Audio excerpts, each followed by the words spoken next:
ya kuchangia bajeti kuu ya serikali. Mheshimiwa Mwenyekiti, mara zote huwa anasema kuwa na wasiwasi na mipango ya serikali. Tumepanga sana, tumeandika sana, tumejaza vitabu, tuna maprofesa, madaktari na wasomi waliobobea mpaka ma CPA kwenye mambo ya uchumi. Shida yetu baada ya kupanga, tunapoenda kutekeleza hali ikoje? Hapo ndipo Mheshimiwa Mwenyekiti kuna changamoto. Na kwa kwanza niseme tu kwamba hii SISPA ambayo inahusika na mambo ya stamp hizi, nimeona kuna mapendekezo kwenye kamati, lakini wanaonyesha kwamba wana uzoefu, wanaweza kupunguza gharama za stamp kama inavyodaiwa kwenye ripoti ya kamati, wanaweza kujenga kiwanda hapa na watu wakapata ajira, na hatujadhihirisha kama TCCIA wanaweza kufanya kazi hii.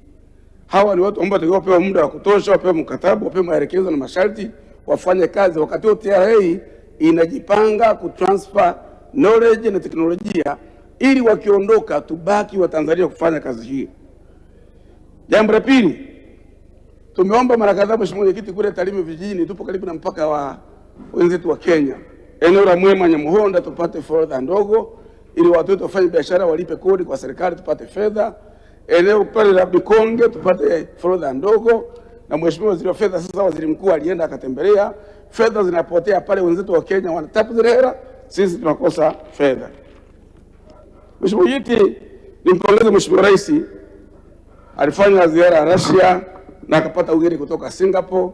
Tunajua Sweden, Norway, Japan, France ni marafiki zetu. Korea na China, hawa ni watu ambao wameendelea sana. Mheshimiwa Mwenyekiti, ningetamani tukiwatembelea au wakija kwetu tujifunze kwa nini wenzetu wamefanikiwa. Singapore, wakati tunapata uhuru, tulikuwa tunafanana pato letu la taifa. Kwa sasa tunapozungumza, wapo zaidi ya mara 5 ya uchumi wetu, na wamefanya mambo machache tu sana. Wana bunge kama hili, wana serikali, wana mahakama, lakini wao waliamua kwamba kama unapata nafasi uangalie shule, elimu yao, uangalie uwezo, waachane na mambo ya upendeleo na undugu, na wakati wa watu kulingana na uwezo wa kufanya kazi katika maeneo hayo. Wakatenganisha siasa na utumishi wa umma na wamefanikiwa sana. Ni vizuri Mwenyekiti, mambo haya tukaweza kuyaiga. Mheshimiwa Mwenyekiti, yapo mambo hapa lazima tuambizane. Hili bunge lina kazi 3 muhimu. 1, kuishauri serikali. 2, kuisimamia serikali baada ya kupokea ushauri, ikiwezekana kuiwajibisha serikali. Ni bunge ili Mheshimiwa Mwenyekiti, hapo tuna wajibu kuangalia hata kauli za viongozi.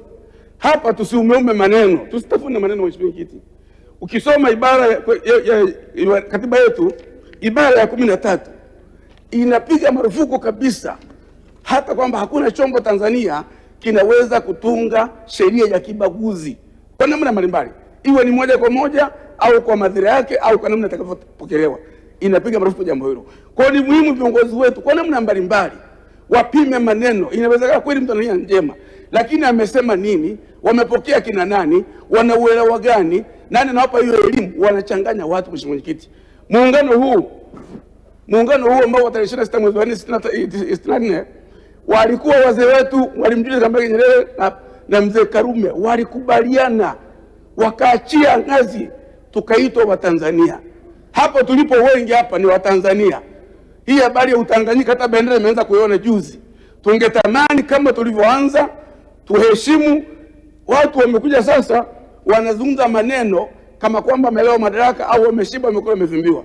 Mwenyekiti, hili jambo halikubaliki. Tusigawe Watanzania. Kama kuna jambo lipo tupime linasema wapi, nani anasema, na mapokeo yake na majibu yao sahihi. Tusikimbie Mheshimiwa Mwenyekiti, huo ni ushauri wangu. Lakini Mheshimiwa Mwenyekiti, nakutaka nikwambie, zipo kauli hata hapa bara. Sasa hivi ukisoma sheria ya rushwa inazuia, sheria ya rushwa sura namba 329 ile inazungumza kwamba rushwa ni adui ya haki, na kwenye vitabu vya Mwalimu Nyerere amesema rushwa ni adui ya haki, sitatoa wala sitapokea rushwa. Lakini anaendelea kusema kwamba kiongozi akikwambia kwamba anakataa rushwa, umuone kwa macho na uridhiki. Awaambie hivyo marafiki zake, ndugu zake, na ambao nawaongoza na waamini hivyo. Sasa Mwenyekiti, Mheshimiwa Waziri Mkuu amefanya ziara, amezunguka sana. Kila anapoenda malalamiko ya Tanzania hapa sio kutenga fedha. Mwenyekiti, sio kulipa kodi. Wakishalipa kodi inatumikaje? Hapo ni hoja. Watanzania wanalalamika kwa nini fedha inapotea nyingi kwa mikono ya watu watumishi wa umma. Waziri mkuu akienda kwenye ziara anasema wabadhirifu wakamatwe, washughulikiwe. Huyu Mheshimiwa Mwigulu. Lakini waziri wake anasema wale ambao wanapinga rushwa ni kwa sababu hawajamba asali na kwa sababu pia hawapo jikoni. Waziri mkuu alikuwa waziri wa fedha. Ni jiko lipi linazungumzwa hapo, Mheshimiwa Mwenyekiti? Yaani kwenye sheria ya watumishi inazuia kabisa waziri kuzungumza vitu ambavyo vina contradict na gender responsibility ya pamoja. Sasa haya mambo, tuna DG wa PCB, tuna makamanda wa mikoa wa TAKUKURU, tuna makamanda wa wilaya wa TAKUKURU. Kwenye mashule tumefundisha vilabu mbalimbali vya wanafunzi kupinga rushwa. Inapotoka kauli ya kusema kwamba tunapinga rushwa hatujalamba asali, mwenyekiti andije maelezo kwamba hii kauli inatokaje hapa. Kwa hiyo tuache kupinga rushwa, watu wala hela zetu watuibie au tufanyeje? Ndio tukasema kauli hizi ni pande zote mbili, lazima tupime. Haiwezekani mwenyekiti, kiongozi wa umma au siku za mafunzo, kuna kauli ambazo kiongozi unapaswa kusema. Katibu mkuu wa habari alikuwa na kikao na watumishi hapo, sio tunza kumbukumbu, anawaambia mkivujisha siri mtaokotwa. Katibu mkuu wa serikali, huyu ni mtumishi wa umma mzoefu, anasema haya maneno publicly. Kwa hiyo sisi wenyewe viongozi tunawachanganya wananchi, tunawachanganya vijana, tunawachanganya wanafunzi, hatujui tufanye kitu gani. Mwenyekiti, ushauri wangu, nchi hii ni ya kwetu sote. Wewe leo ni mwenyekiti hapo, si kwa sababu una nguvu kubwa, upo kutuwakilisha sisi. Tuna spika, tuna naibu spika, tuna mheshimiwa rais, tuna makamu wa rais, tuna waziri mkuu, tuna mawaziri, tuna manaibu waziri, na sisi wabunge wote viongozi humu. Hakuna mkubwa au mdogo, ni nafasi tu. Kwa lazima viongozi wa kwetu tuchunge ndimi zetu, tusiwachanganye watu. Na mimi nashauri mwenyekiti, mtu akitoa kauli za ajabu ajabu, hata kwenye mambo muungano, kuna watu walikuwa wanaondolewa kwenye nafasi. Akionekana anazungumza habari za kupinga muungano, kuwagawa watu, haraka wachukua hatua. Sasa kuna nini? Kama mtu anaweza kaja kwenye bunge hili anatuambia kuna Yuda kwenye serikali, alafu hayupo hapa, tuonyeshe Yuda nani. Mimi napendekeza mwenyekiti, huyo tunaambiwa aliwe kumtukana mheshimiwa Mwinyi kule Zanzibar, alafu anakuja hapa akapata nafasi ya ubunge kwenye bunge hili.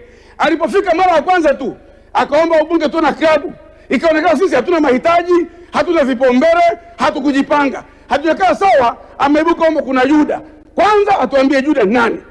Tunaheshimu mheshimiwa rais, amiri jeshi mkuu na kiongozi mkuu wa nchi na mwenyekiti wa Chama cha Mapinduzi. Pili, tuna makamu wa rais, msaidizi wa rais, tunaye waziri mkuu, mtendaji mkuu. Viongozi wote watatu hawa tunawaheshimu, tunaunga mkono, tunashika mkono, tufanye kazi. Simai humu ndani hatoke.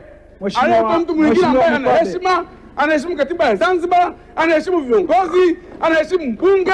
Hatuwezi kuonekana watu hovyo wote wajibu tumwe mwenyekiti.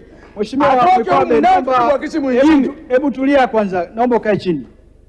Mheshimiwa wabunge, tukumbushane, tunajadili bajeti ya serikali.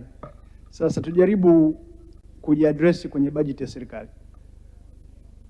Mheshimiwa Mkwade, endelea. Mheshimiwa mwenyekiti, ni kweli, lakini kuna mambo yanakera sana, na hawa watatufanya tuwe na pressure. Unajua, wakati tunaenda shule tunajifunza namna kuongoza watu, namna ya kujenga hoja, kuwa wazalendo, kuwajibika kwa Tanzania na kuwa kwa niaba ya watu wengine wachache usio na sauti. Sasa napokuja mtu anatoka ulika mwenyekiti, hata wao ulione kwamba sio sawa sawa. Tunagawanywa pasipo sababu. Kama kuna watu wametumwa, nataka niwaambie za kuambiwa changanya na za kwao kuna mzee Kikwete ishasema. Kama kuna watu wamekula wamevimbiwa, watujaribia nchi. Twende na utaratibu wa maana. Mheshimiwa Rais amefanya kazi kubwa sana, tunamsaidia kushauri fedha kusanywe, Watanzania walipe kodi, tupate maendeleo. Kama kuna mtu ana mpango wake kando, mwambie sumu haionjwi. Sumu haionjwi mwenyekiti. Huu mpasuko sumu haionjwi, aache. Na akome kabisa. Mimi nimekuwa naibu waziri wa muungano wa mazingira. Nimeenda Zanzibar, nimekaa pale nimepokelewa, wala hakuna shida. Na hakuna mtu anahoji umetokea wapi. Twende ambavyo tumeridhishwa na wazazi wetu. Naomba waheshimiwa wabunge, mambo haya Watanzania wanatuangalia. Vijana wetu wanasikiliza, wanafuatilia Hansard. tusitukanwe kwa mambo ambayo tunaweza kuyakataa. Akija mmoja wetu anataka kutoboa mtumbwi ili tuzame wote, nyanyua huyo au hao, tumbukiza wao, tubaki salama na Mama Samia na Nchimbi na Mwiguru na wabunge na Zungu na Tanzania baki salama, tufanye kazi ya maendeleo. Asante sana. Mimi ushauri wangu ni huo. Asanteni sana, Mungu awabariki sana. Muda wako umesha. Asante sana. Waheshimiwa,